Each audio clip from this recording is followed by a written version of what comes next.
Oh, we're on the air. Hello, everyone. This is Scratch and Jack, your host for the Amazing Skill Modelers Across the Pond Hangout. And Amazing Skill Modelers is a Google Plus and Facebook community of skill modelers, reaching across all skill modeling genres, mediums, and to encourage friendships from around the world. And today we hope you'll find it to be an important source of information about the hobby, hear about something new, and see firsthand the dreaded scale modeling experience. Joining me today are the usual suspects to help me kill time and doing all these other things. And if you want to join us, the live chat is open. I think I've already posted. I learned how to be on the chat before you guys and still start the show. And don't forget to like, subscribe, comment, suggest, and have a good time over there in chat. Of course, I'll be popping in and out of chat and see how y'all doing. And today we have, I just have a couple of announcements, really. It's just really, Randall's already got started with it. Actually, some people have got started with the community builds for this year, 2018. And they are, what are they? Oh, a wood build, building something out of balsa or basswood. There's a lot of kits out there you can buy. So if you're not accustomed to doing wood or working with wood, no fear. Just go online. There's actually, they could be pretty cheap. They could be as much as $10, $15. So anything wooden can be thrown together. Naval, nautical, something that floats on water. And I think somebody asked me if that sci-fi Japanese sub thing, what Jim is building is well, sure, why not? It's a sub. I don't see that being a problem. Yeah, and I've even had people say aircraft carriers have airplanes. Can we do those? Sure. They land on airstrips in the middle of the ocean. I don't see a problem in that either. So it's pretty wide open to challenge your talents. And then there's real space. That's sci-fi. No, we have to have something that has been launched by science or by capitalist greed, and that way you can know what's real and what's not, I suppose. Anyway, those are the builds. In fact, I was thinking a fourth build, but I don't know, for the car builders. But I think you could probably find something in there. And you know what? Dave keeps popping in and out. He's very distracting this morning. So, without further ado, let's say hello to our suspects. How you doing there, Jim? I'm doing fine there, Jack. On the building front, not a whole heck of a lot's coming in because I'm sort of in a holding pattern waiting for parts to arrive. And what kind of parts? Well, Adreno boards, I've got some on order. That's probably big, a little bit of fiber, and that's what I'm waiting for. But as it's coming probably by a slow boat, I got to wait till it gets here. Type thing. That's it? Well, pretty much. I mean, I want to get this going. I can't get a physical building done until this other part in the mount is done. Then I can get back to field of the Arcadia. But I'm really, really itching to get started on this lifeboat, this wood build. I have a technical question. Yeah. Does any of these paper models count as wood builds? Pardon? The what? Paper? Do any of your paper models count as wood builds? No, it's not wood. It's paper. It's made of wood. No, but I'm waiting to get started on this one. Let's put it in the DeLorean and send it back to help some people out. Yeah. To answer your question, Lou, maybe if you took some wood, pulped it, and made it into paper, then you could maybe call it a wood build. The wood pulp is paper's made of wood pulp. Yeah, but you have to start from scratch. I mean, cut a tree down in your yard. And you got to grow the tree. Well, this is coming from someone who built the Batmobile and said it's a car build. Yeah. Got 4 wheels, it's a car. Rationalization is my life. Okay, is that it, Jim? Yeah, that's pretty much it. I mean, I have I think I showed it last show, the new template I got for the 1/12th version of the Millennium Falcon cockpit. Right, Oh, right. that's pretty big. Pretty big, yes. Yeah, it's about this big. Wow. Paper? Paper, yeah. Nice. Nice. Well, what else will it be? Have you gotten your programming figured out? Programming is figured out. It's like I said, I'm just in a holding pattern waiting for the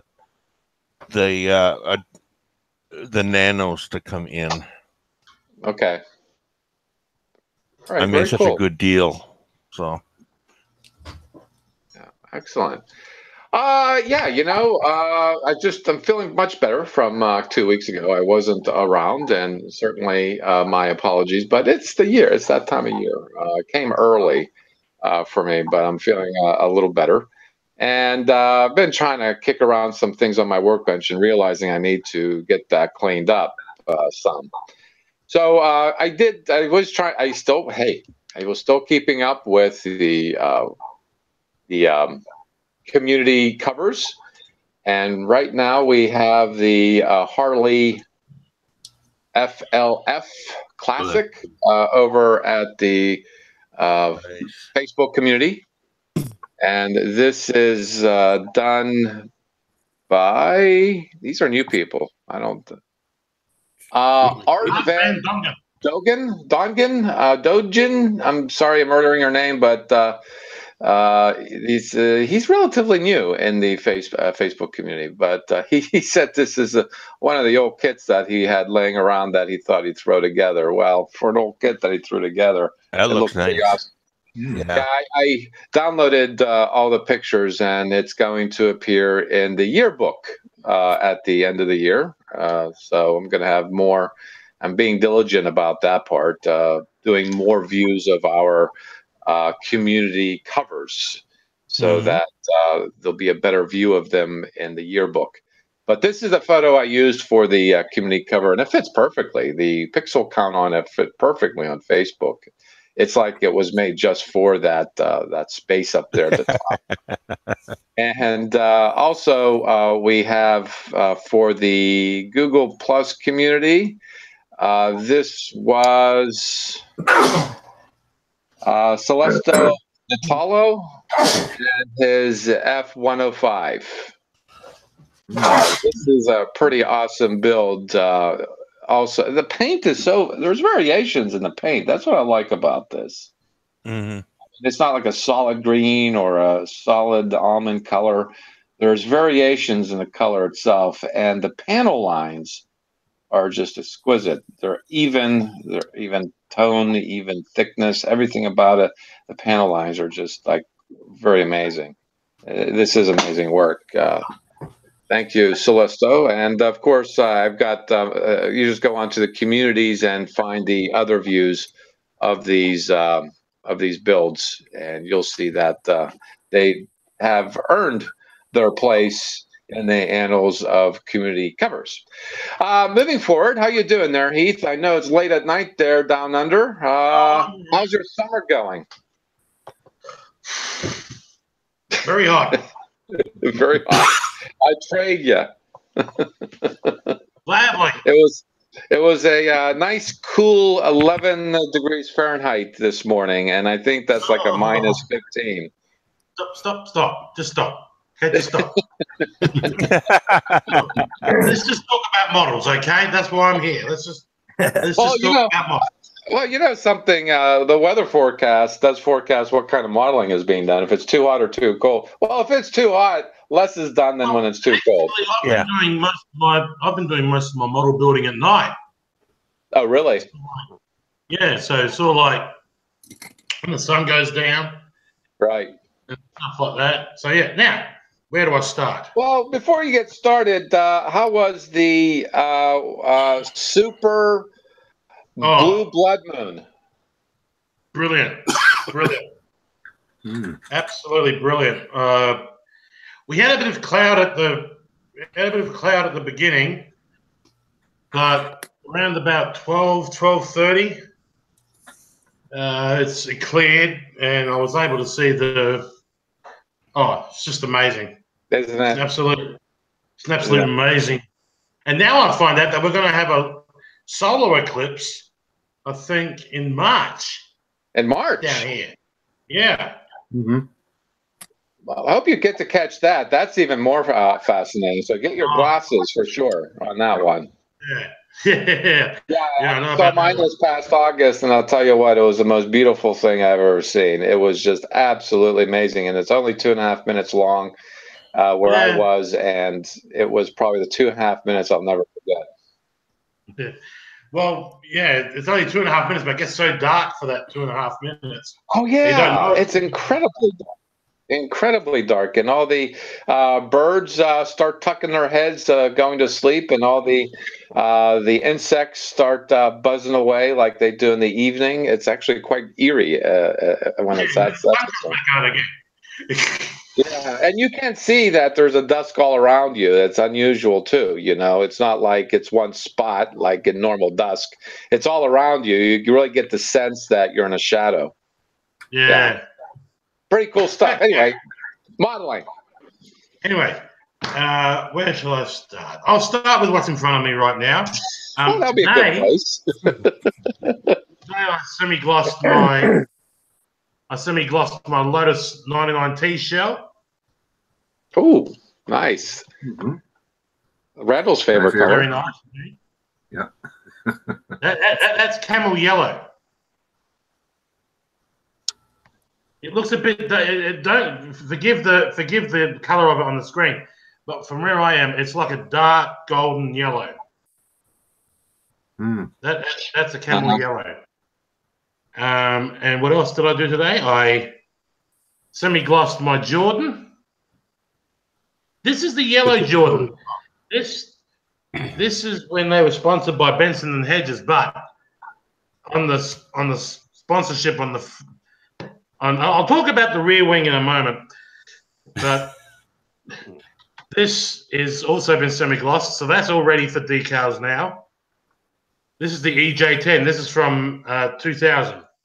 This is a 120 scale F1. Now, as I was saying before, I had to modify the rear wing yet again. I was talking to Jim about this morning, and he and I have an agreement. Whenever it comes, Jim and I always say this at the same time. Every time I do one of these cars, I always have trouble with the rear downforce. Never the front downforce, always the back downforce. So I've had to make a few modifications, but it's on the shell now, and it's got all the sponsorship and everything on there. You just see that. All the sponsorship on there. I also did the front downforce. This has got clear parts on it. On the side of the... That's what,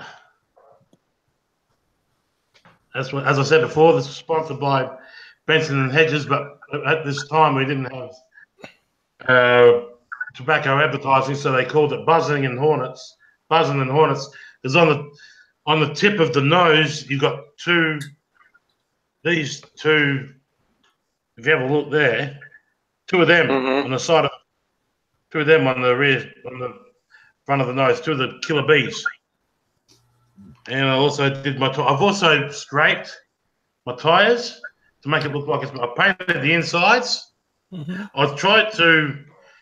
They had decals that came with it, but the decals weren't playing fair. And I said, well, screw you, I'll paint it. So I painted them. So the tires are all ready to go on. Now, as for buying models, oh boy, mixed bag today. This week I bought a mixed bag. This is number one.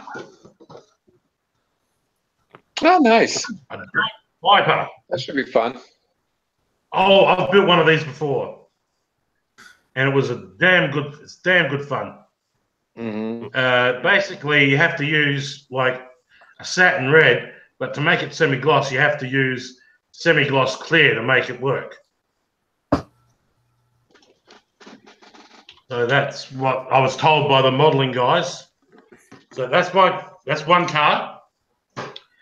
Now, I've been toying with the idea of after when I finish my Lotus and my Jordan, and before I start doing my Titanic, because Titanic's going to take a long time to do, a very long time to do.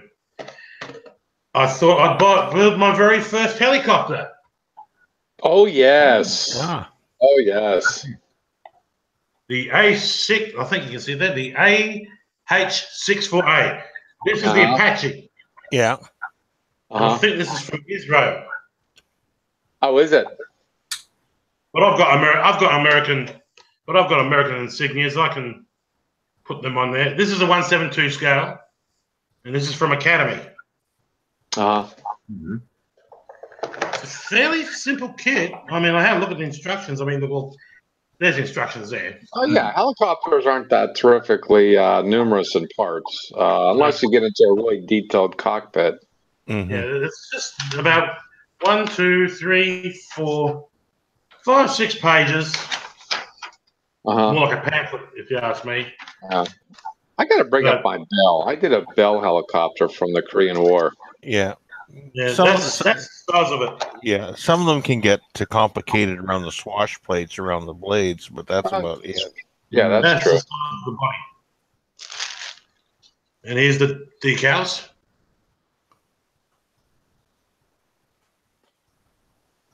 Mm-hmm. So, yeah. So I'll be building this after I finish my Lotus and my Jordan.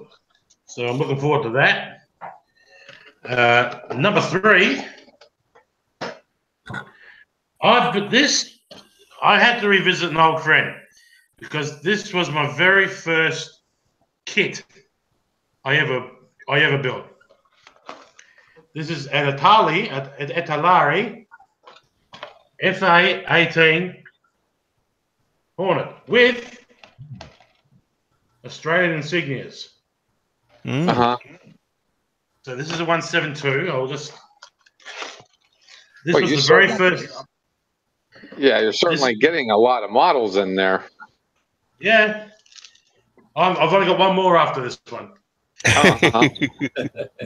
This was my very, very, very first kit I ever built when I was a teenager. So when I started, it was like a real mess. So this one I'm going to do a little bit.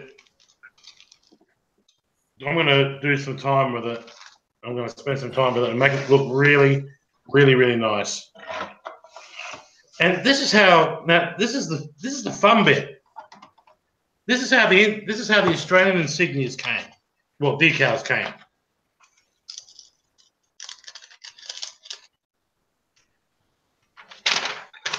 Came like that. Ooh. That's how you. That's showing you where you put the D. So you've got the 2-seater, which is the D, and then you've got the single-seater, which is the C. So I'm going to be doing the C, the single-seater. And here are the decals. Mm. Mm-hmm. If I can get it clear. Mm-hmm. So yeah, that's the Australian decals for that. For the F-18. So I'll just put that away. So yes, I'll be. For those who don't know, I'm doing.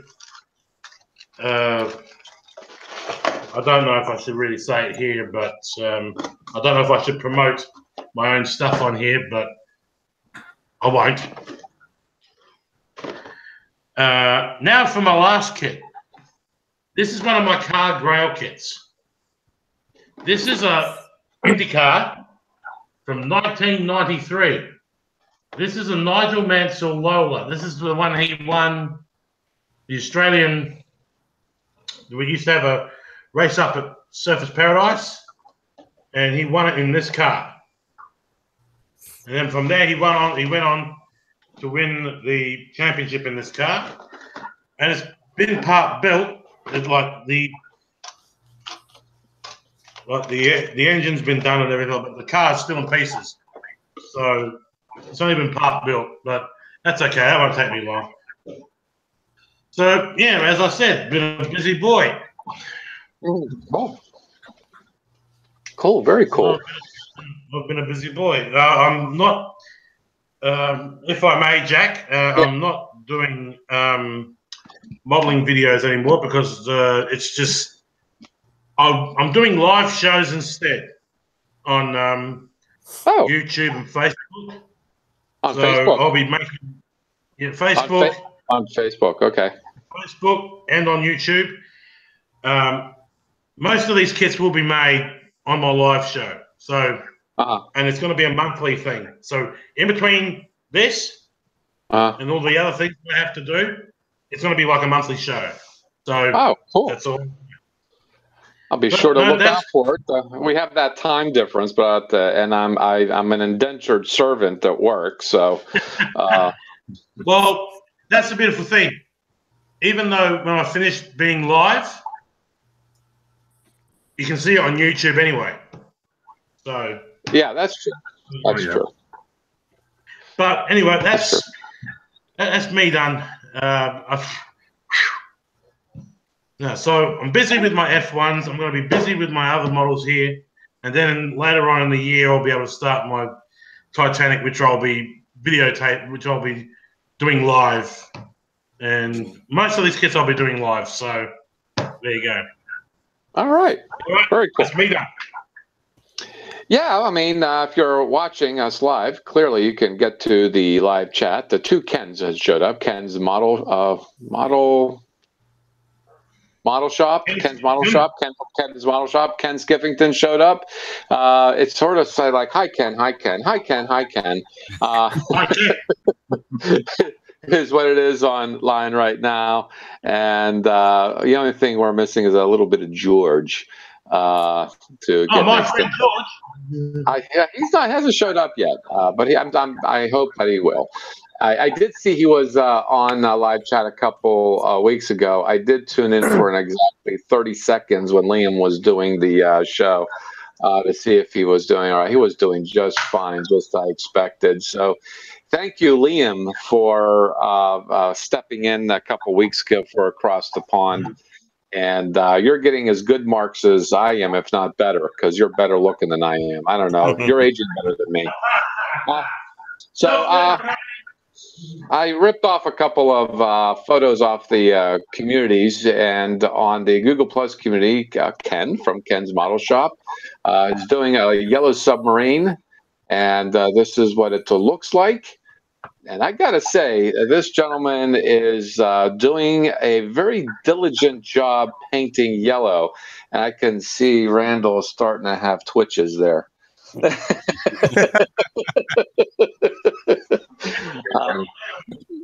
But what's really cool about this I'm finding, and he's spending a lot of time, actually, he's doing videos. He's done videos on this, is the subtlety of paint that he has going on here on the periscopes. Like right here, there's green to yellow. He's got some kind of hinting of orange in this red, and then hinting of red in this orange. It's actually quite interesting how he's achieving these effects.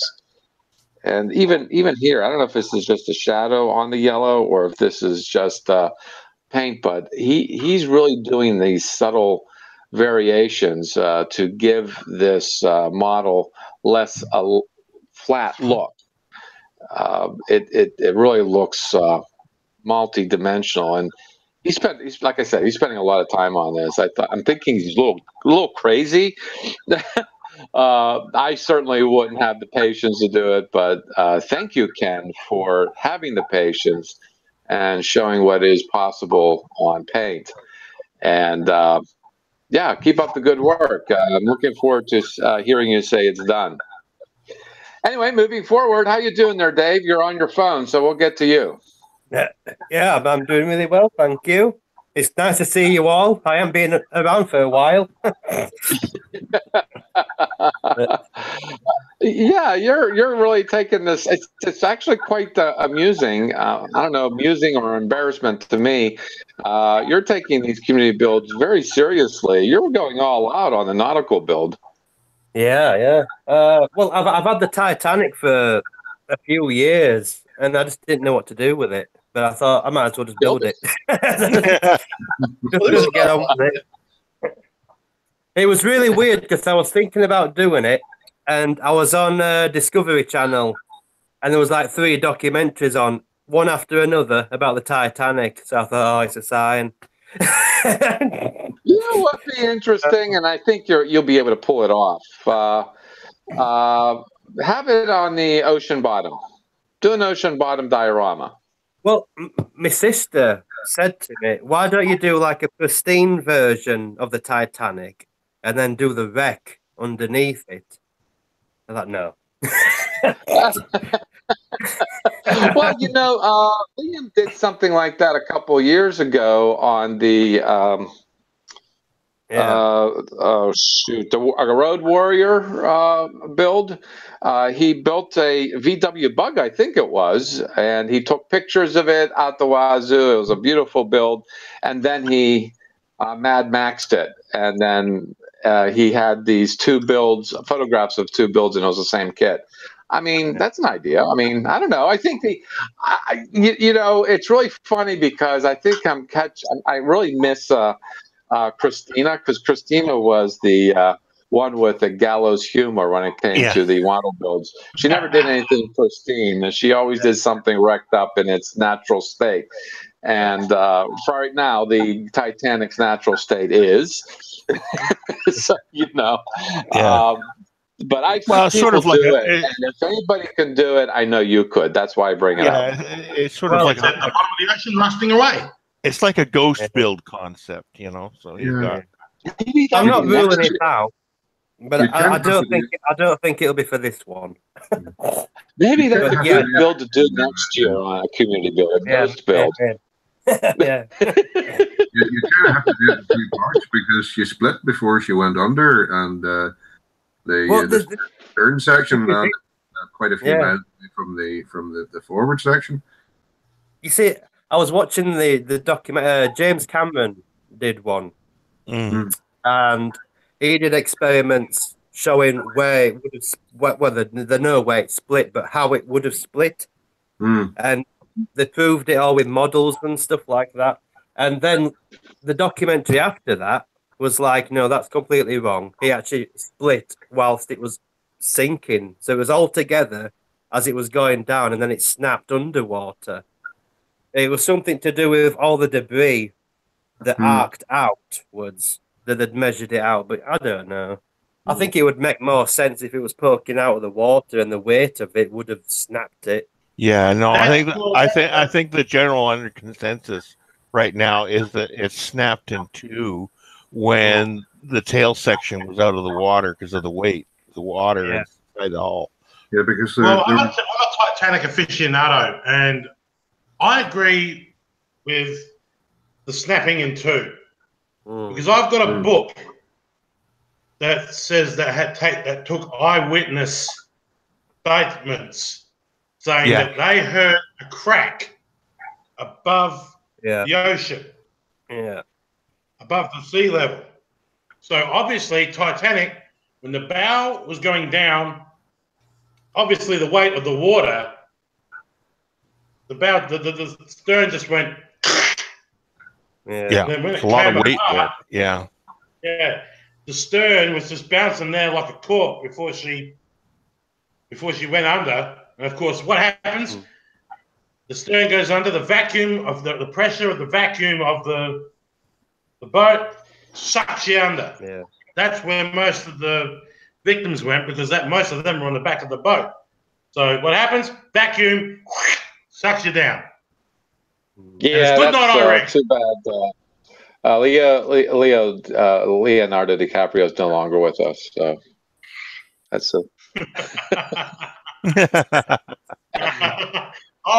sorry, ladies, he's gone. So let's go. We digress. So there it is. There's your victory. Which is that? That's the victory. Victory. The victory. Okay. Lord Nelson. Yeah. Such a pain in the backside. Oh, hello. Yeah. Oh, I haven't even started the rigging yet, and I want to launch this out of the window.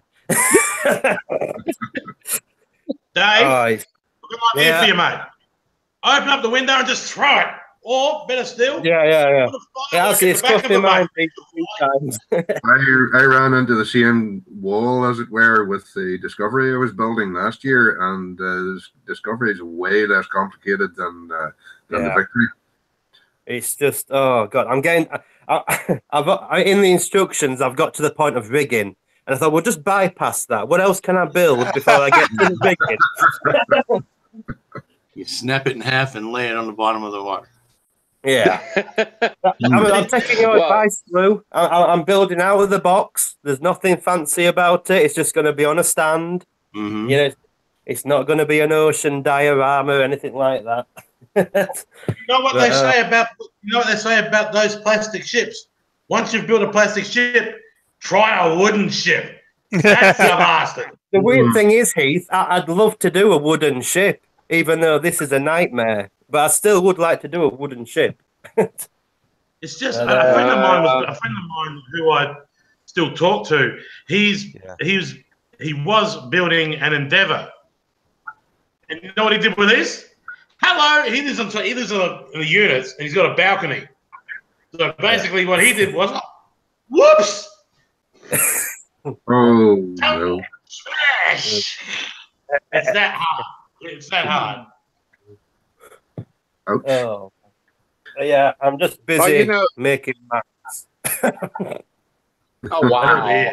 And I tell you what, the rat nets on the side here. Yeah, I was actually going to make these out of cotton. Thank God I didn't. Be there forever. Those are all actually individual pieces. Oh, it's ridiculous. It's got a little bell tower on it, and it's 5 pieces, and one of them can't be any more than 1 millimeter. Try getting a pair of tweezers and handling that part, and trying to get it straight. Nope. So No, thank you. If anything looks wonky, it's battle damage. Well, you know something. If the challenge isn't great enough, let's see, where am I at here? Gosh, my computer's going nuts all of a sudden. Okay, present to everyone. The challenge now is to do this. Build the boat in this. It's a 5-gallon water bottle, so that's pretty big. You can make maybe a dining room table out of it or something. Yeah, why not? The trick would be getting it into the bottle. There's absolutely no way you can fit the Victory in that. No way. You'd have to slice it in half, wouldn't you? Yeah. Absolutely no way. Oh, whatever happened to Hoth, the X-wing Hoth? What happened to it? I don't know what happened to it. It seemed like it. I don't have a. Well, since we're just over here.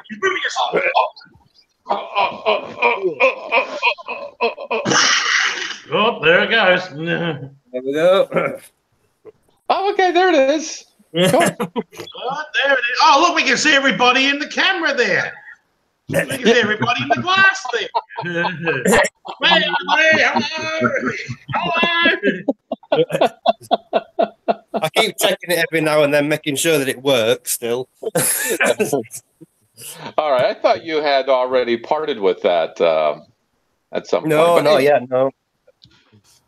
But yeah, I've got the Shelby building that as well. And I've just finished the decals on this. Oh yes, I saw that. Now that's not the flag from the kit, is it, David? No, you had to do that yourself. It's J-Bot decals. It looks really good. Because I sized one up to fit it, but the colours were just a bit off, and I didn't like it. But I had a look at J-Bot, and he sent me out a couple of them actually. because I screwed up on first one because on these ones you've got to like put a few layers of clear coat down on them because they're really, really thin. So he sent me out like just a load of them, so I've got enough to build another one. It's the trap. Oh, nice. You know what I'm going to call you, Dave? I'm going to call you the General Lee expert because every time you keep building one, you keep improving on it every time. Well, yeah. There's a guy that wants me to build him another General Lee as well, so I'm hoping that'll start soon. I think that's going to be a wreck, so that'll be quite fun to do. Well, what else have I got? I think that's about it, I think.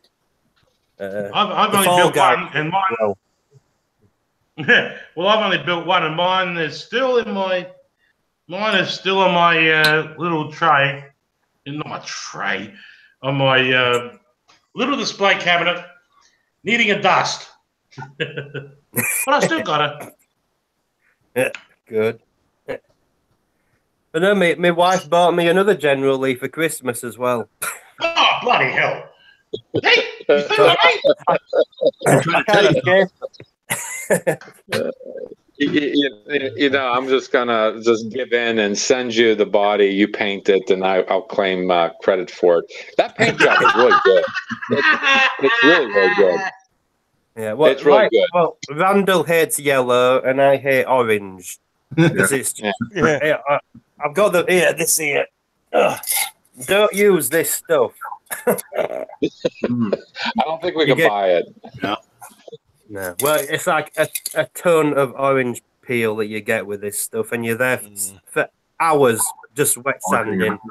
And then I went down the Citadel route, and that was a lot better. It sprays a lot better. And well, see, the difference between Randall and I is that I like working with yellow because it actually works for me.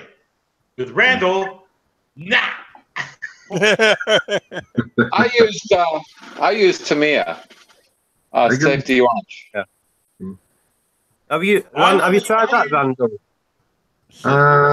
No, I do have some of the Citadel metallics. Yeah, but that yellow's good. I can't get that down here. I've asked about that, and I can't get that down here. I can get Vallejo. I can get Hasbro, not Hasbro. Humble. I can get Mia, Humbrol, Vallejo, Revell, and I think I can get AK as well. Not quite have sure. Have you got a Warhammer shop, Eve? Yeah, I think we do. Yeah. Yeah, because they pretty much just sell the Citadel range. Yeah. That's the camel yellow. That's the camel yellow I'm talking about there, Randall. The TS-34. What else? Yeah, I've got it in Tamiya as well. It's turning into a show and tell now, isn't it? One of these days, I think sounds more like make one of these shows. Has anyone got any of this? Now the pissing contest gets pretty extreme. There you go. I'll say this. That should do one of these shows where we just bring out all our paints and we just show all the different paints that we got. Got craft acrylics. I got this one. Yeah, I got that one. But then I just finished watching your video though as well. Ah, thank you. I love it. Fantastic. Well, apropos of absolutely nothing, Dave, I am fascinated. Are those Star Trek matchboxes you have on your wall back there? Oh, yeah. I recognize this is my HD camera. I can actually see the detail now. Yeah. I'm seeing the Franklin behind Lou, and it looks beautiful. What the heck are those? What the?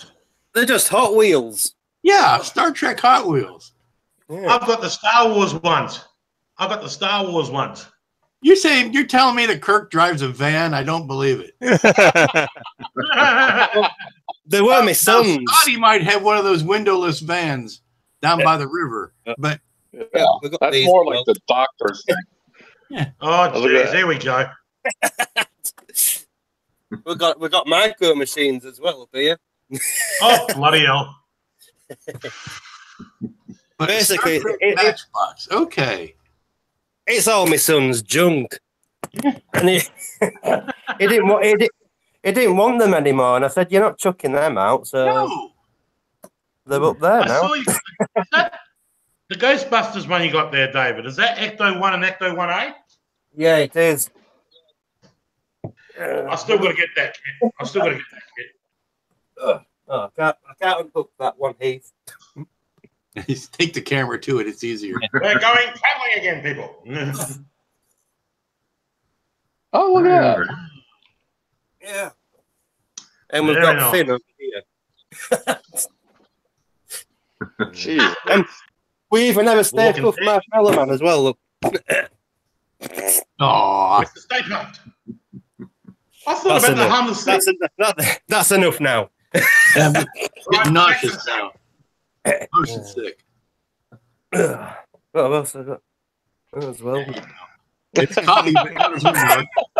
That's it. But yeah, no. All right. I've just gone insane. I've started building loads of stuff at once, and you should never do that because you never finish out. Yeah, You start bouncing around to different things, but you never actually finish anything. Oh, that's my natural state. I'm trying to get the victory done now, and then I can concentrate on bigger stuff. I don't know how you could sit there, Lou, and say you never finish anything. I mean, you don't know all the stuff that I've got that's half done.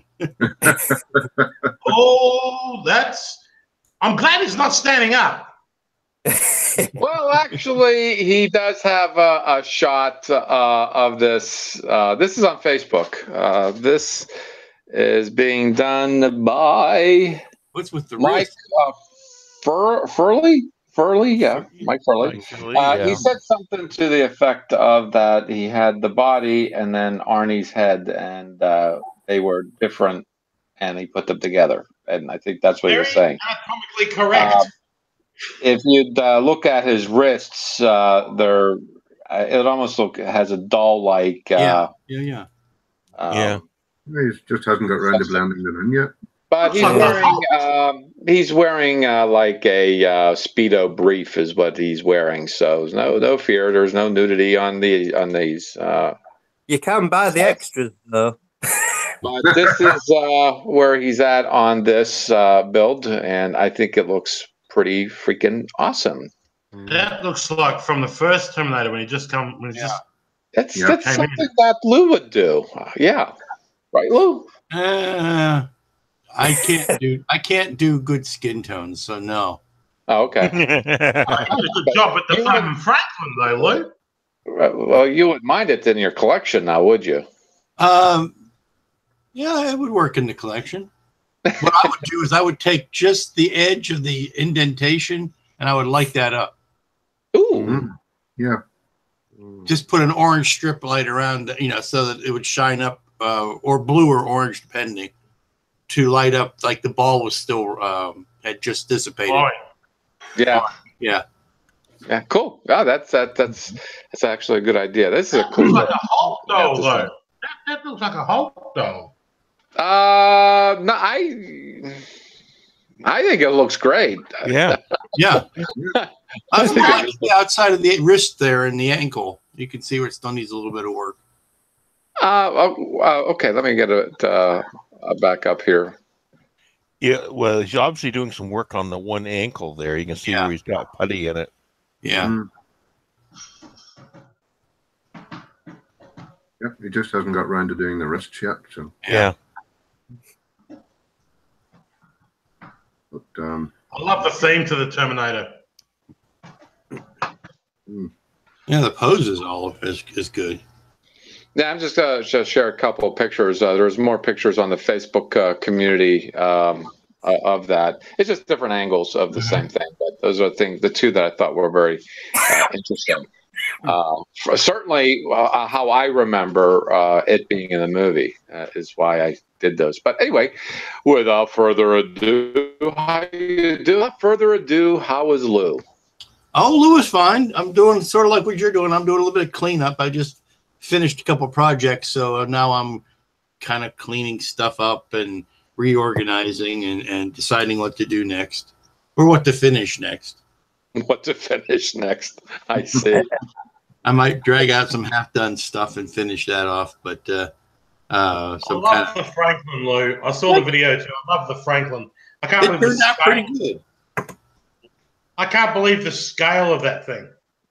Yeah, that's beautiful. Oh yeah, I haven't gotten to the end of the video, so that was a spoiler there, Lou. Let me unwire it here. The paint job was absolutely brilliant. Look at the size of that mugger. It's nice to do a nice beat up starship that's, weathered in, and it's not just, flying around clean in space, but actually has some dirt on it. May I ask what scale that is? They're calling it 350, which puts it in line with the Enterprise, the NX-01 Enterprise, and the refits. I mean, it's if you put the size of the nacelle up against the NX nacelle, it's the same. It's the same size. Do you mind? Pussycat. Sorry, I got a little fur creature up on top of the table here. This is what I made earlier.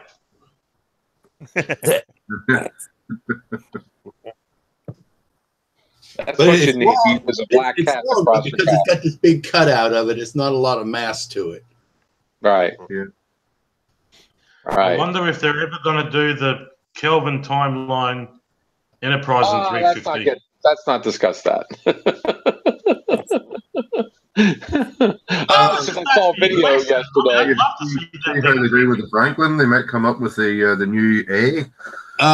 There are various subjects in the line, and I think they had discussed doing the new A and the Kelvin and the jellyfish. The jellyfish? Yeah, what's what they called Spock's ship in the first movie that kind of looked like a jellyfish and had that weird motion to it. Ah, I see. It's kind of spun like a gyroscope. Yeah. Oh, okay. They've got the rights to all of the JJ movie ships, so that's what they're kind of like picking one from each type of deal. All right, and who's that? Mobius. Mobius. Okay, because I just wanted to. Well, okay, Mobius. But does Mobius have a YouTube channel? Not that I'm aware of. They should.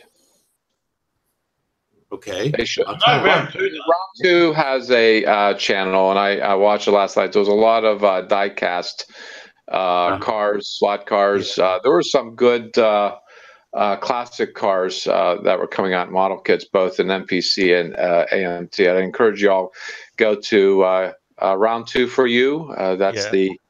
That's the channel for Round 2 models. Yeah, I think they put out one once a month or something like that. What they normally do a fine scale modeler just does a whole gambit of things, and this time I think this week it was more from what I gathered. I saw it a week ago. I don't know, my days are running together. It was more military type stuff they were highlighting in that. But yeah, there's a lot of new kits out there, and there are YouTube channels you can check out to see that. And I think Mobius should do it, because Mobius has gotten to be a pretty big player, particularly with the Discovery. Yeah. That came out quite nicely. That would be a heck of a ship to make. That really would. I understand that's a harder build than it looks. It's only because it's just repetition. It's doing all those little boxes. I mean, once you set up an assembly line, it goes pretty quickly. But yeah, you can get lost trying to figure out which box goes on which cluster and which cluster goes in what order. You can get lost in the weeds pretty easily. But if you we're talking about structures that actually work. We're talking about 2001 Discovery. I thought we were talking about Star Trek Discovery. No, 2001. Yeah. Okay, Mobius models Discovery. That's what we're talking about. Mobius. Right. And I heard some good news about Mobius and 2001s. They got their license extended. No kidding. Ooh. So they will have opportunity to get more kits in the pipeline. There was some concern that there was only going to be they had the Moon Bus and the Orion that they had done previously, that they were just going to re-release them, and the only new thing was going to be the Discovery. But with the extension on the license now, they can hopefully do some more new kits, like an Ares or something like that. Ares or a pod. I would love a one-man pod about yay big. Yeah, I'd like the space station. Are they going to do Randall's favorite, the obelisk? Yeah, they're doing a 150-piece monolith. Oh, the monolith. Yeah. They're going to do 150 There's his fine, sophisticated, and that's his wood model. Mathematically correct. 1510. I think it is 1510, right? No, 149. 149.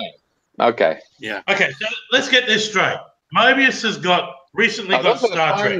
Those aren't prime numbers. They should be prime numbers, but anyway. The squares of 1, 2, 3. They are prime numbers, yeah. No, they're also the squares of 1, 2, 3. Yep. So let's get this straight. Mobius has got squares are the first prime numbers, yeah. Yeah. Okay.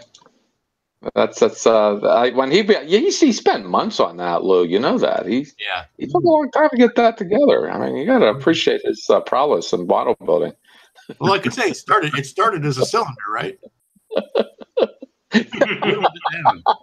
A sphere. It actually started as a sphere. Started as a sphere, and he just sanded it a little every day.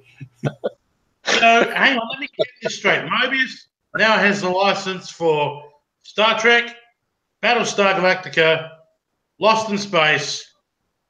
Is that right? Lost in Space? They don't have all the license for all of Star Trek, only for the movies. Oh, only for the Kelvin timelines.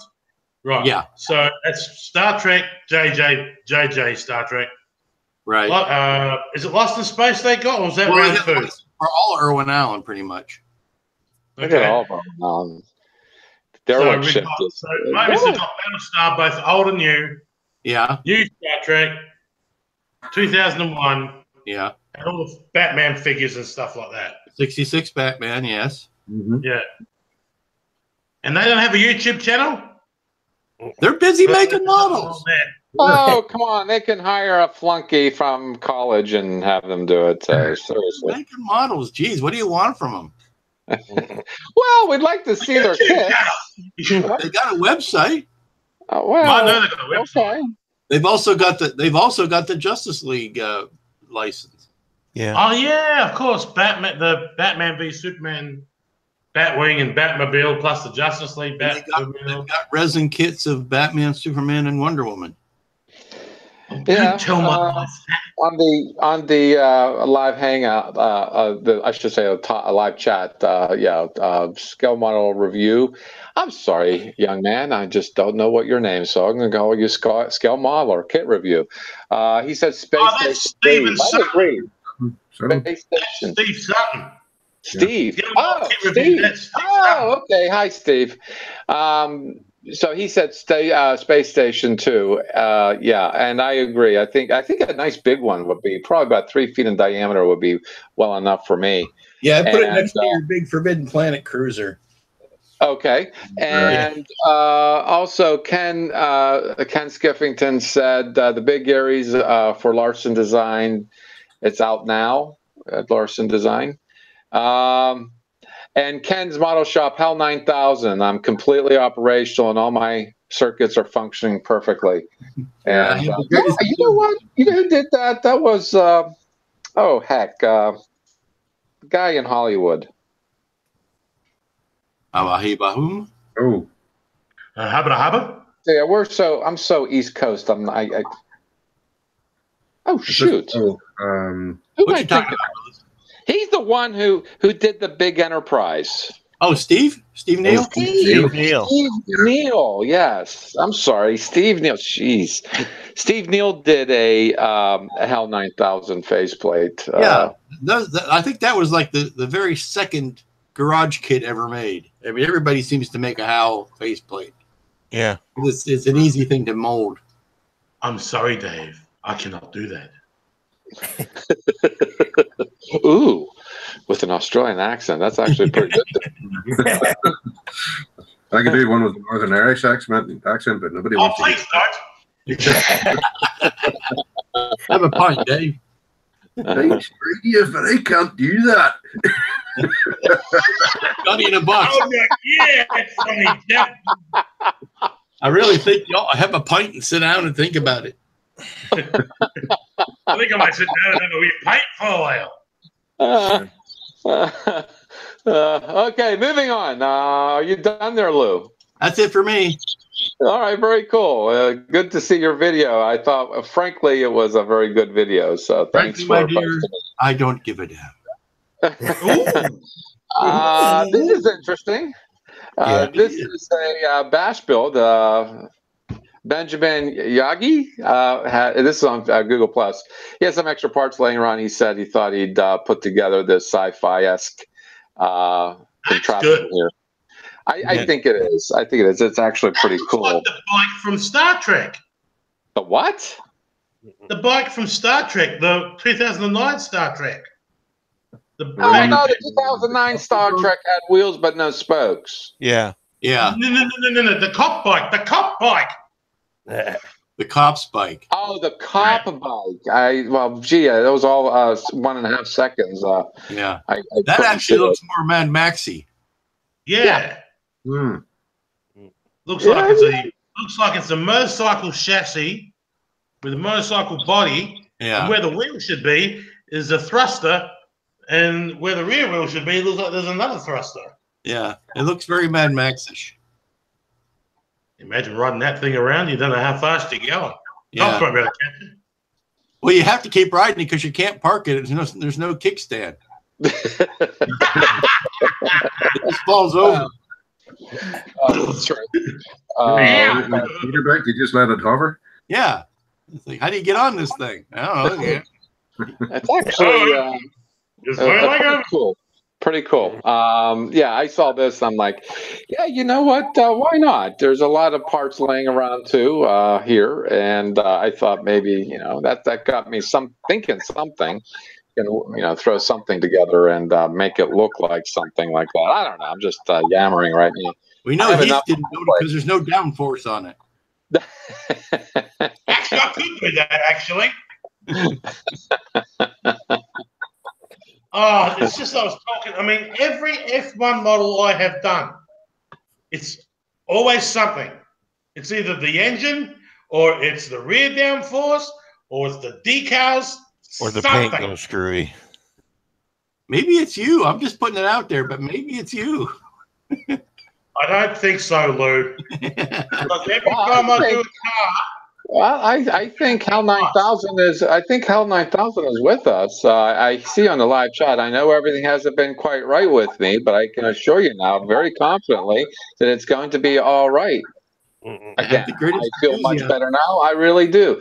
Boy, you know what? The HAL 9000 was really expressing some little schizophrenia there. I have the greatest enthusiasm for the mission. I have the greatest enthusiasm for the mission, right? Yeah, they're really creepy. Anyway, how you doing there, Randall? Oh, we finally get to Randall now. With that intro. Human error. Our hour's up now. Sorry. Okay, bye-bye.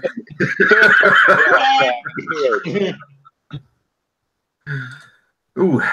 Must be sunny over there. Must be very, very sunny. Looks like you're having a few mushroom clouds going off. Somebody's dropping atomic bombs, or else that thing called the sun just appeared in it. What's that doing over there? Oh, there you are. What's this button do? I suppose this is my show and tell time, is it? Right. Okay. Well, managed to finish my first kit of this year. Yeah. Do it without it falling over. There we go. Yeah, hold it from the top. Explorer 1, the old Glencoe kit. I'm not even too sure who originally made it. Might have been Lindbergh or something like that back in the day. Oh, the 1/6 scale. What does the crank on the stand do? I was afraid somebody was going to ask that. The real thing spun at something like 700 RPM for spin stabilization while it was being launched, and they decided to add this feature back in the early 60s because every kit back then had to have a working feature of some sort to keep the kiddies amused. And this thing, when you crank it, turns, and I'm terrified.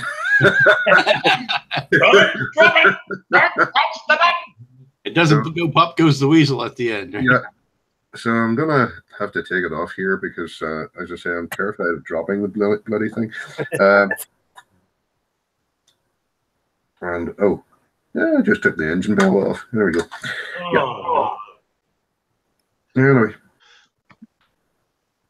get that back on again. Yeah. And also, it is a terrible fit after you've done all the painting and everything. Everything fitted before I actually put any paint on it. But it's also supposed to have this feature where you can open up and see the innards, innards of it.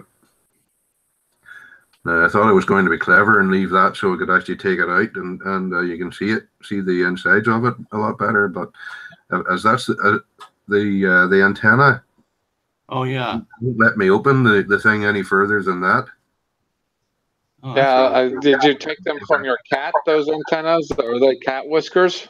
No. Well, I wouldn't like a cat. Given the size of the whiskers, I wouldn't like a cat that size. But as I say, this one here kind of that's an odd design for them to do that. Put that right on the hinge, yeah. Yeah, it would have been better if they had done them, sorry, like the middle of the faces here. Yeah. But, well, I'll get a time machine, go back and tell them off for doing it wrong. So that's the innards as best as can be shown. And that was my. That's your clean aluminum there. Yep.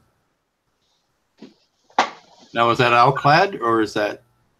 That is Humbrol rattle can chrome. Wow. Oh wow. On a gloss black finish. Or gloss black primer. Yeah. Yeah, I think that'd be the easy way out for. I have the what do you call it? It's the Mobius kit, the Mercury 9, and I have it primed black, and I haven't assembled anything of it yet. But I actually am dreading the All-Clad. I bought All-Clad. I don't know where it is actually. Come to think of it, that's how much I care. But to see that the Humbrol makes that rattle can, I'd be interested in something like that. The easier the better. I think the All-Clad will be just too complicated for me. Show us your paint. Show us your paint. I have it about here somewhere. There we go.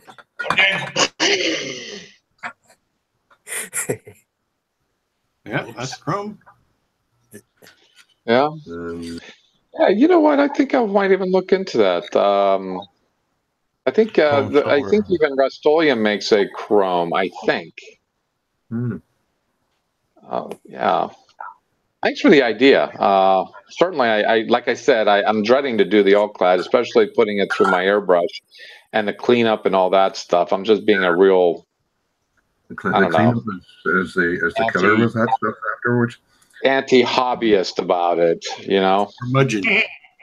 All right, yeah. Somebody in the last Hangout, when I was showing this before I'd started to paint it, somebody had said that the black, well, these stripes here were supposed to be like a green color, like a deep green instead of yeah, black. really deep green. But I kind of compromised, and I went with Tamiya NATO Black.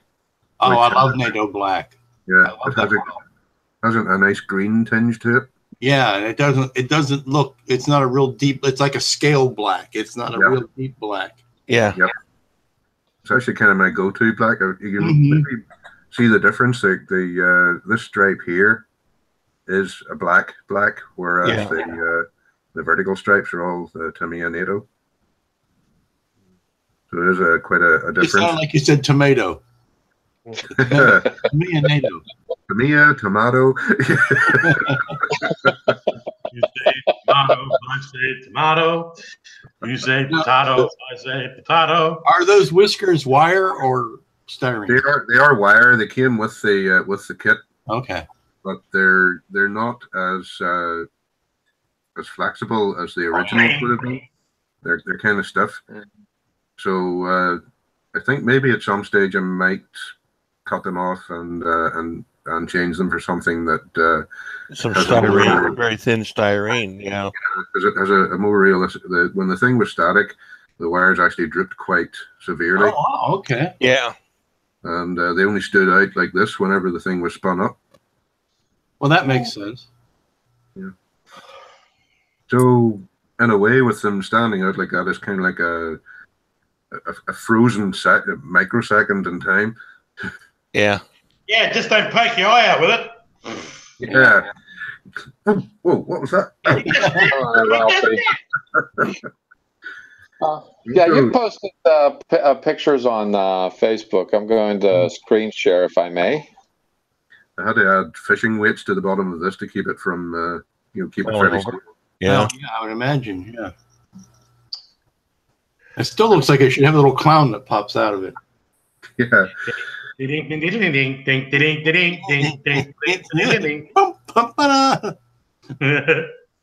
Yeah, here we go. Set this thing without. There we go. Yeah. There we go. Oh yeah, you can take good pictures. Thank you. Now go over paint, lad. One of the few good things I can do. When it doesn't come to painting yellow. Oh, shut up. So that side is hinged, is that correct? It is, yeah. Yeah. Oh, that is really cool.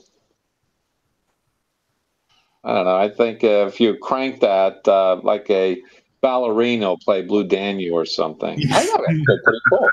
There is actually a little bit of plastic that runs against teeth on one of the cogs inside.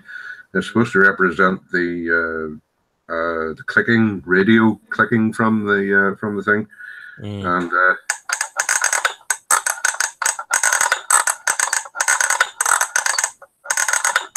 sounds a bit rusty. Yeah. That's really annoying. Yeah. But if you turn it upside down, it mixes a nice drink. Yep. I think that I could use it to And then spring breaks. That's probably more annoying than the 350 Enterprise with motorized Bussards. Oh. That's the next. That's the next step. You know what I find really annoying is people that build the bridge and then add all the bridge sounds. Oh yeah. And they play them at really loud volume. And, Oh yeah, you gotta have nice and subtle. Yeah. Yeah. Like bright LEDs. Yeah, exactly. Oh, what am I talking about? Seriously, what am I talking about? Anyway, yeah, thanks. Is that would that be all there, Mister? Well, a few shelf queens I'd like to get back to, such as the wee falcon, the very wee falcon. Yes. Oh, look at the wee baby falcon. Where's the mama? Yeah, I'm working at lighting up the engine. Yeah. With LEDs, it's kind of a mishmash of Lou's and Jack's ideas. Mm-hmm. I don't know how you can fit that into that thing. I really don't. Like this. Like so. Oh, look, it's a wee little baby. Yep. Oh, it's a wee little baby. It's like Where's the mama?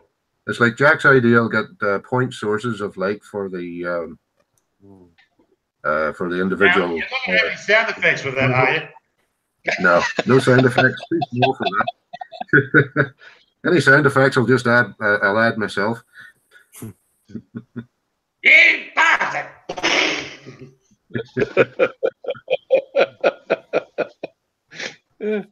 So a single ultra bright LED inside. You know what? I haven't sent you your LED.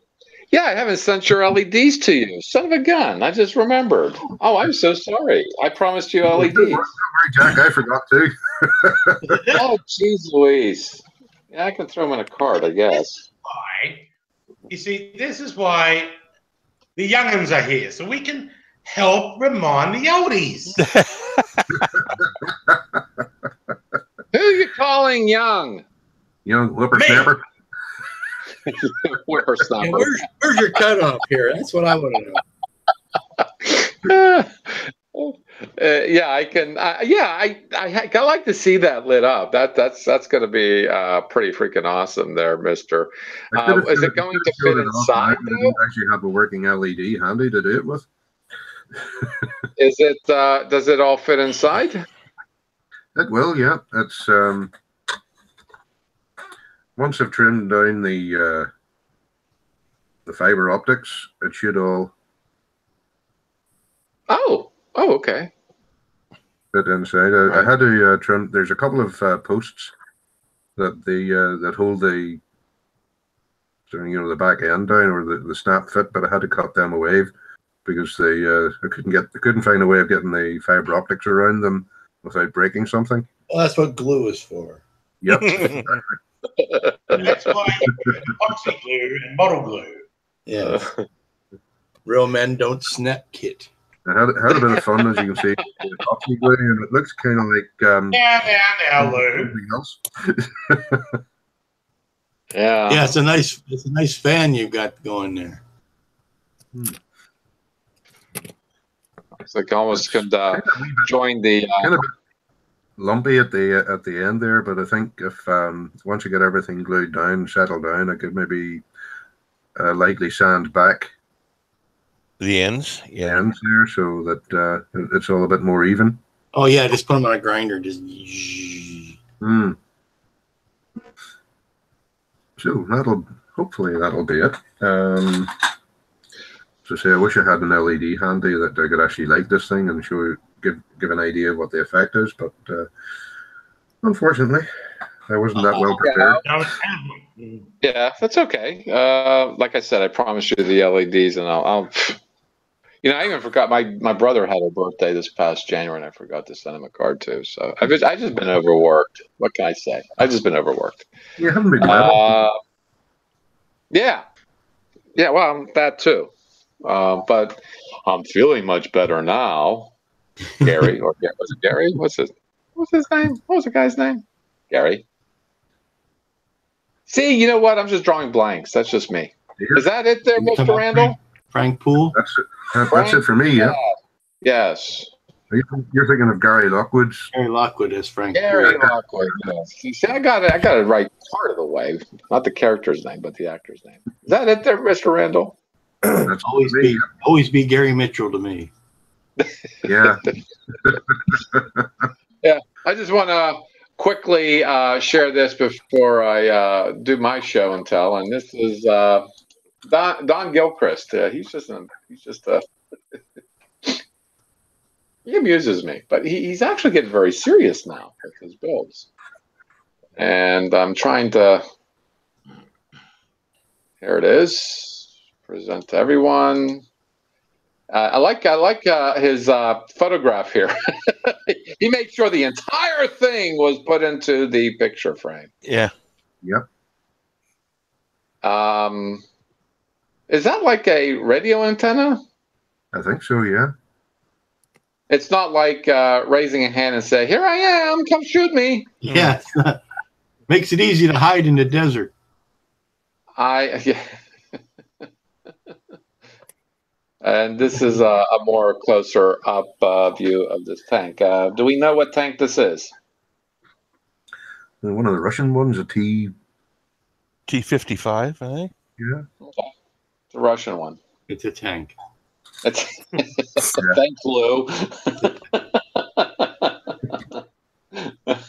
If it had warp engines on it, you'd love I it. could tell you what class it was then, but yes, it's a tank. So here I am. I shared pictures of my and I'm pretty happy and pleased with my burners for the 72 scale Falcon. And I only had it shown as lit up. Let's kind of. I thought maybe that's what Randall was displaying in his room. Well, that's not was a 750. What scale is that, Randall? No, I mean that's what was causing the brightness in Randall's room. All right, yeah. I know. Well, it's not turned on yet, but that's a lot of work. You know what? It wasn't. It was again repetitive, and I think you're familiar with that. Yeah. And as you see, I have some LEDs that are straight up and down. And I was talking. This was several weeks ago. I was talking to Jim and saying, you know what? If I continue doing this up and down thing, they're not going to fit side by side because of the curvature. Yeah.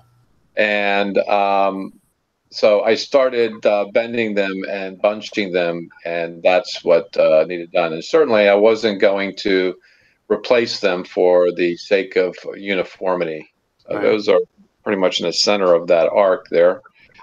How many pounds of solder do you have in there? Well, I do need to buy some. Wow. Well, it's not the whole roll. I mean, it started as a full roll. I've had this roll for it is what, 8 ounces. Mm-hmm. Yeah. 2.5 ounces. 2.2. Yeah, it's not that much. I've had this thing for at least 3 years. Well, yeah, it's Radio Shack brand. It can't be that new. No, and you can go online and see that they're out of stock. Yeah. But this is you got to use the thin. That's at the rosin core. Yeah, 4060 rosin core. You use it thin because one of my soldering irons came with this roll. This is thick. Yeah. This would be more for electrical work and for electronics, and I discovered that electronics has to be pretty thin. This is a 1 millimeter, but in English it's 0.032 inch. Yeah. But that's 1 millimeter, and because the reason being is that these solder points are pretty small. But yeah, a little sloppy, and yeah, I used the legs for the cutoff legs of the LEDs to tie them together. Mm-hmm. And I thought, you know what, this is generating a lot of heat, so I put a copper wire. That would be the negative. No, that'd be the positive. That's the source of the electric. Positive, Gotcha. right? Right. All right, and I did the same for the return with the legs, and I put them on both sides because I was still getting some heat coming off of this thing. Let's see if I can get a shot of it this way. And I did tie the two sides together. I'm not going to pick it up because I have it. Let's see if oh, there it is. Yeah. You haven't soldered those all across the top yet. There's a cross member right there going to the other side of the rail, and I have it all connected together here. And so let's see how well my camera can handle this. Make it go. Whoa. Flash of light. Yo, you have your eclipse glasses on? You could have warned me. My eye was right up next to the screen. Blinding me.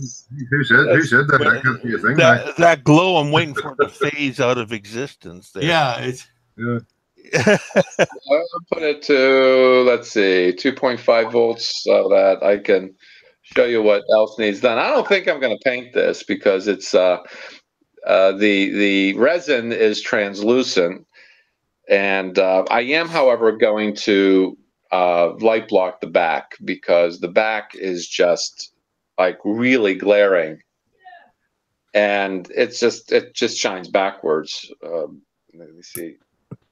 That could be pretty bright there. So yeah, going back to the 9.6, 8, 9. There it is. That's full intensity, 9 volts. So there, I'm doing here a contraption here to set it in.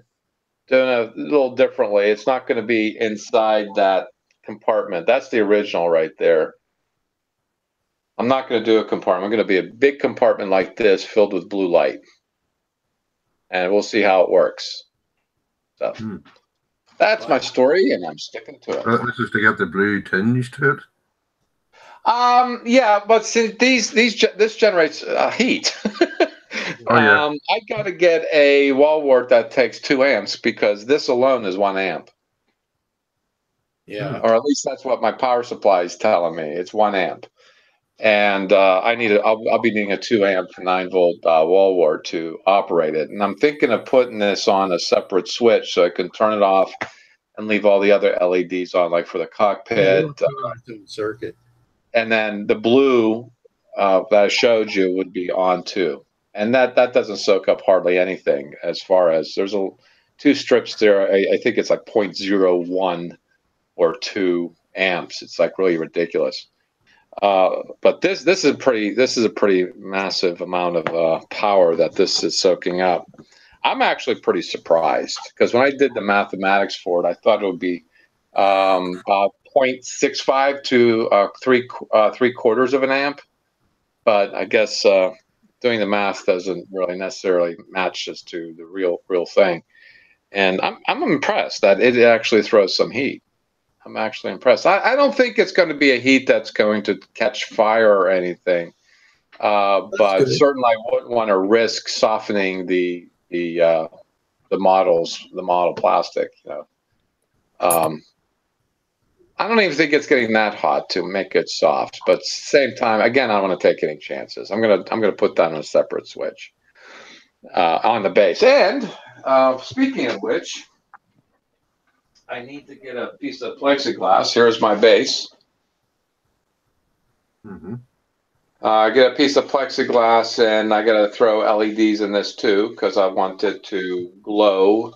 I want to mask the plexiglass and back spray it with black, and then the mask will have the like Star Wars, Millennium Falcon. I'd like to figure out how to do that too. So I'm really gonna put some effort into the base. Are you gonna frost the plexiglass first? I probably won't need to. I can clear down to the bulbs, though, do you? Well, no. I'll frost the lettering. I'll frost the lettering. I won't necessarily need to do the whole thing. If you frost the whole thing, the black paint will stick to it better. Oh, well, yeah, because it'll be textured. There'll be more surface area for the paint. But you see, the paint is going to be facing down inside. Right. It's not going to be on top.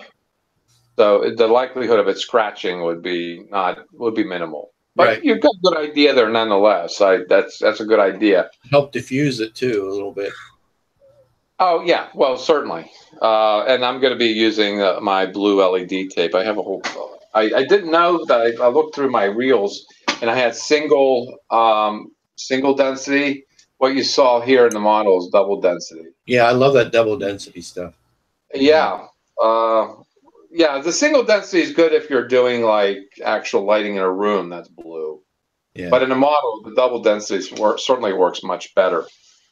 But this is all glued together. There's no nails. I just need to get some sand and putty here in the corners.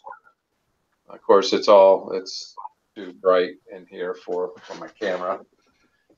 And yeah, I got that cooking too. I'm really happy with that, how it turned out.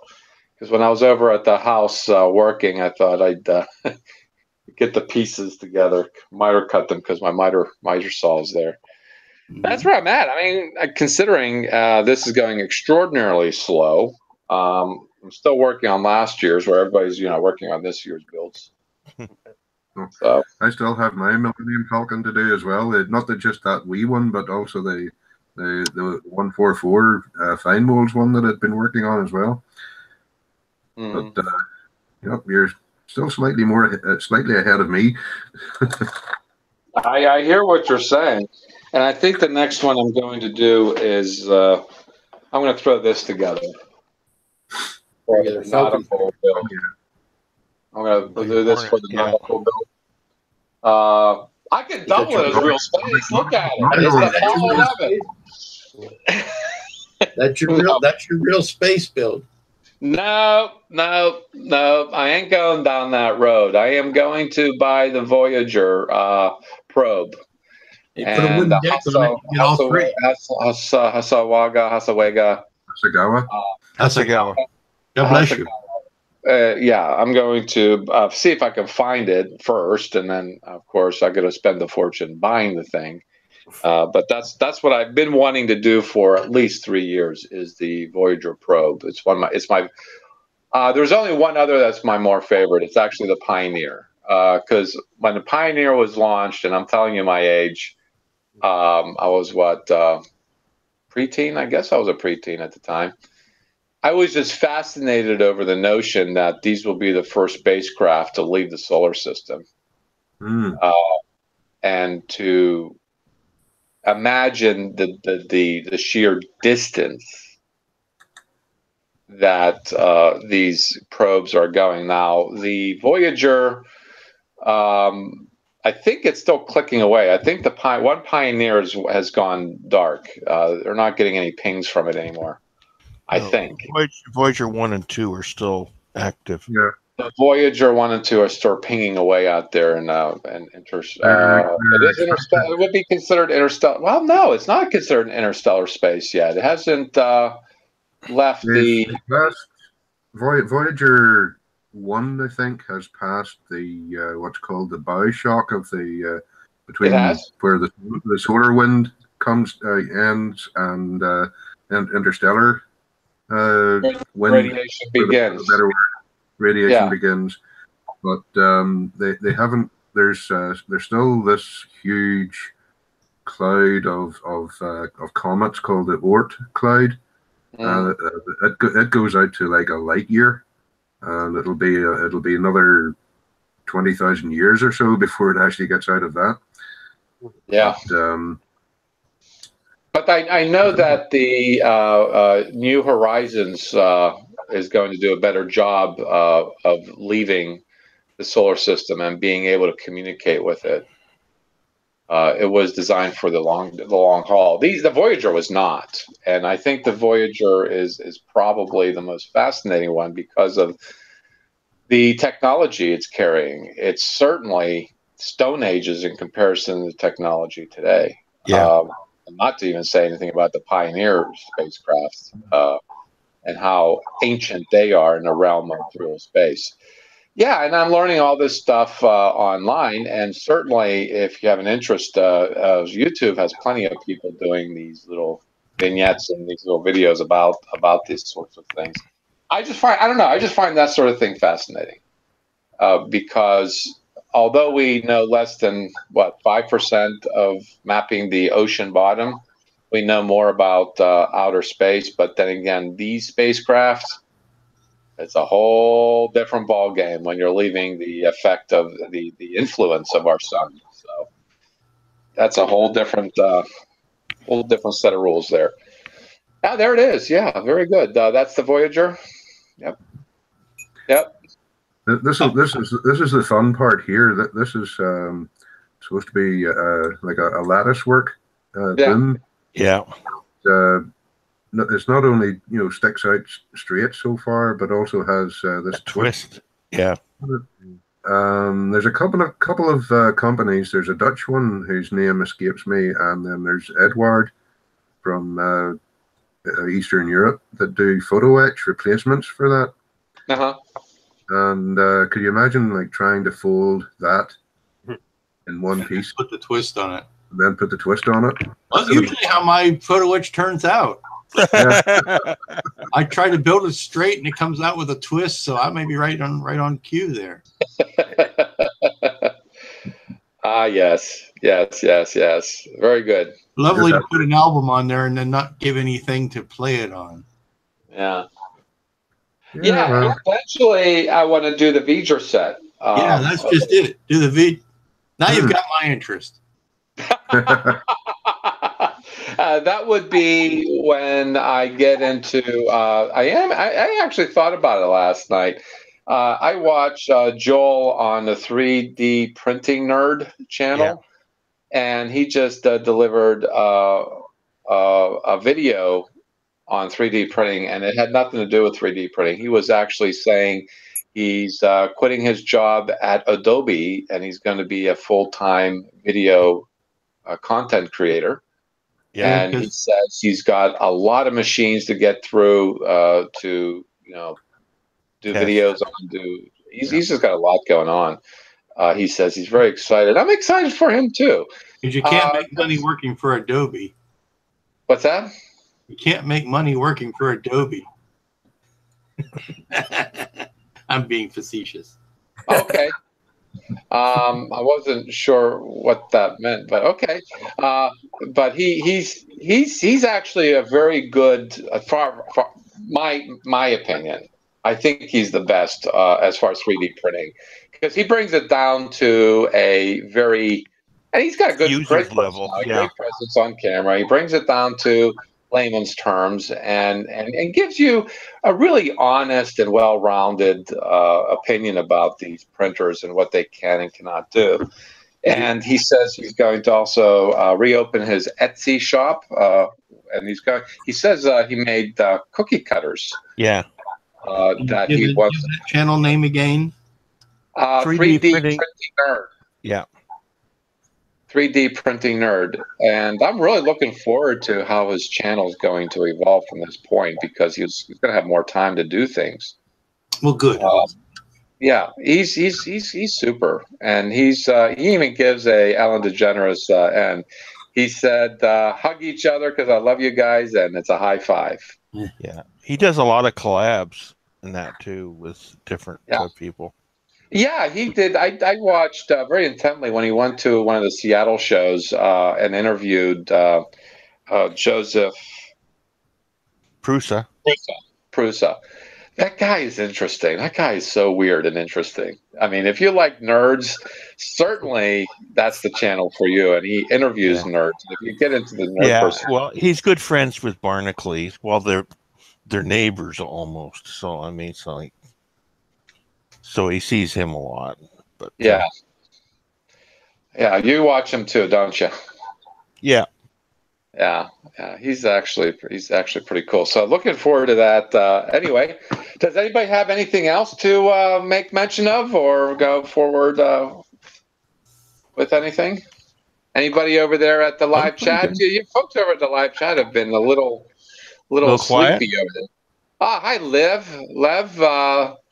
Try not to be arrogant, but if I walk down the street and a girl saw me, she might take a look back at me. Maybe I'm good looking, right? I don't know, Lev. I don't know who you are. Ken's model shot. V'ger, when the alien spacecraft of the enormous power spotted approaching Earth, Admiral Kirk resumes command of the Starship Enterprise in order to intercept, examine, and hopefully stop the intruder. Thanks for the synopsis there, Ken. Yeah, that's pretty much it. Steve said, could the antenna be repositioned? I don't know, Randall. Can that be repositioned? The antenna wire on the Explorer 1 thing? Yeah. I'm thinking that's what he's talking about. Yes, but you wouldn't have that. Might not have that problem if you changed to the softer material, though, right? Yeah, if you went to that very thin styrene rod, it could probably replace it with that, and that would give it its droop. Yeah, or maybe like a vinyl material or something like that. You know, something that's going to be nice and flexible. Yeah, well, it's like I got these. I keep these in stock all the time. I could have sanded off the detail. Maybe even a thin fiber optic strand or something. Reproduce the detail again, but I was kind of running short in time, and I only got the thing finished like the day before the 60th anniversary on the 31st.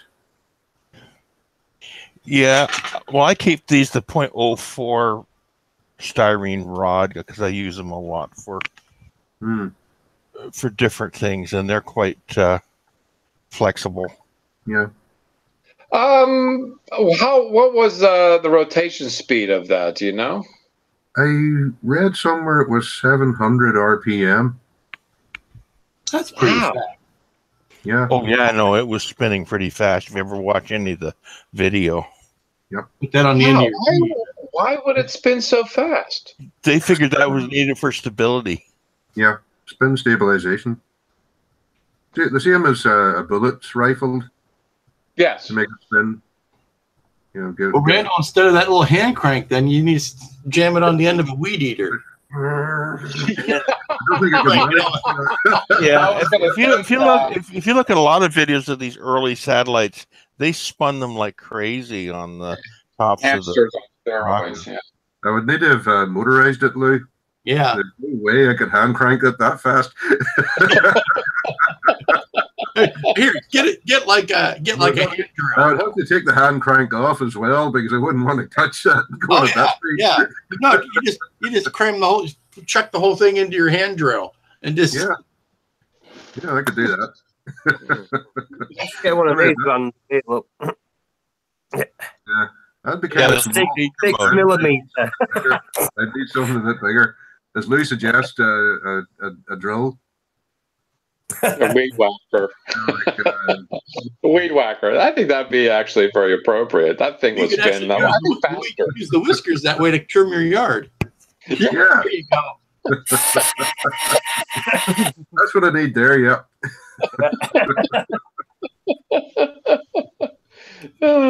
All right then. I really appreciate you folks showing up. Thank you, Heath, for coming by, as well as Dave.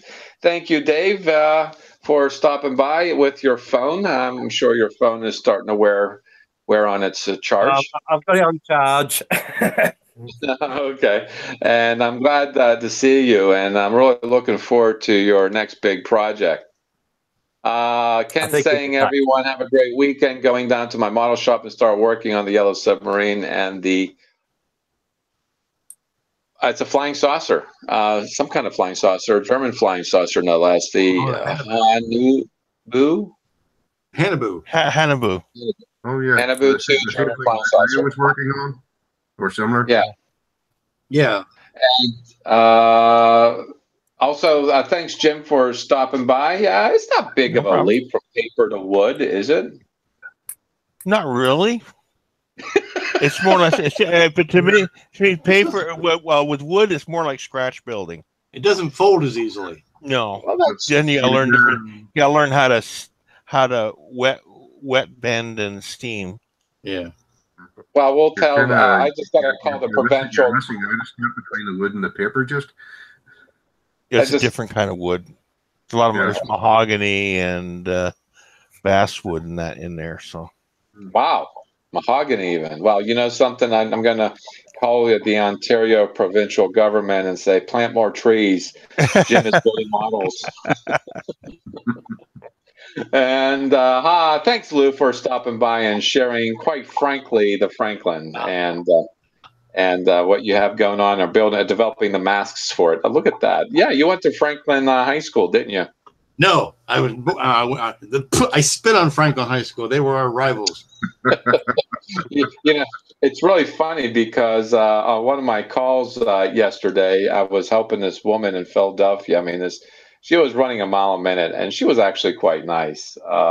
But I just wish she slowed down a little bit. So she was a housewife, a career woman, and a mother. So she had to do everything very quickly. And at the end of the call, she says, "Are you an Eagles fan?" And I paused and I said to her, "I'm in Pittsburgh. What do you think?" I spit on the Eagles.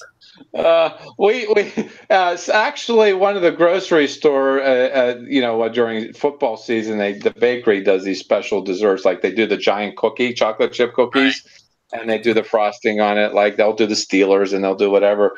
And now you can go buy whoever versus whatever Super Bowl, then the number, and I just thought that was pretty. I'm an ABB. I'm an anyone but Brady. We don't. Yeah, here in Pittsburgh, we're kind of confused. We don't know who to hate more, the Eagles or Brady. Oh, at least the Eagles are in state.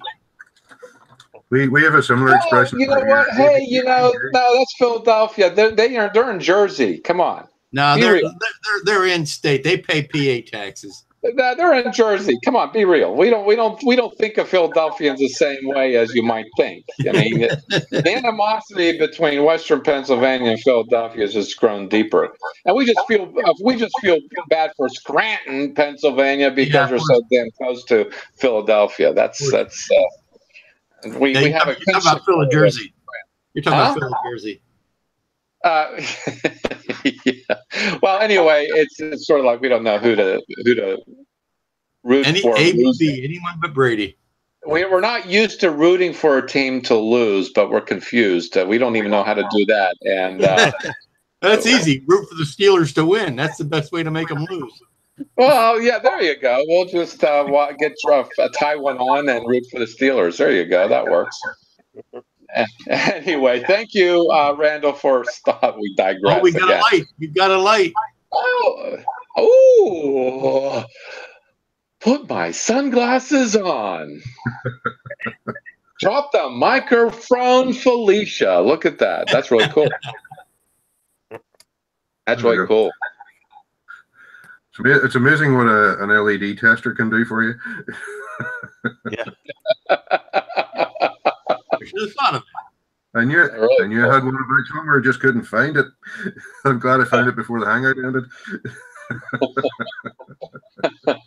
All right. Thanks, Randall, for stopping by. And you all over at the live chat. Ken Skiffington, Lev, you stopped by. Also, Ken from Ken's Model Shop. Steve, thank you. I learned your name. I learned a new name today. I think I knew that. And thank you for the conversation you had over there. And tomorrow night, we're going to have the ASM, the Amazing Scale Modeler Sunday Hangout. I'm not sure what it's going to be about.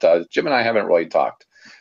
So we'll come up with something to talk about specifically as far as techniques, different genres or different mediums. We've so far talked extensively about soldering and electronics and things like that. And perhaps we might do something on wood. What do you think, Jim? We can.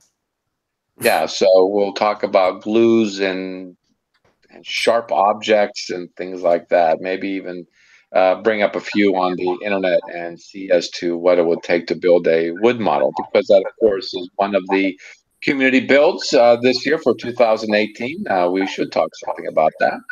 And in 2 weeks, across the pond again, and it's good to be back. And I'm hoping everybody is well and model building and everything. And go to Facebook, and you can do the Amazing Scale Modelers community there. Go to Google Plus community. There's a community there too. Very different personalities, different kinds of folks, but we're all modelers and we're all friends. Thank you for stopping by and seeing us on the YouTube channel. See you in 2 weeks. Good day. Have a good day. Bye.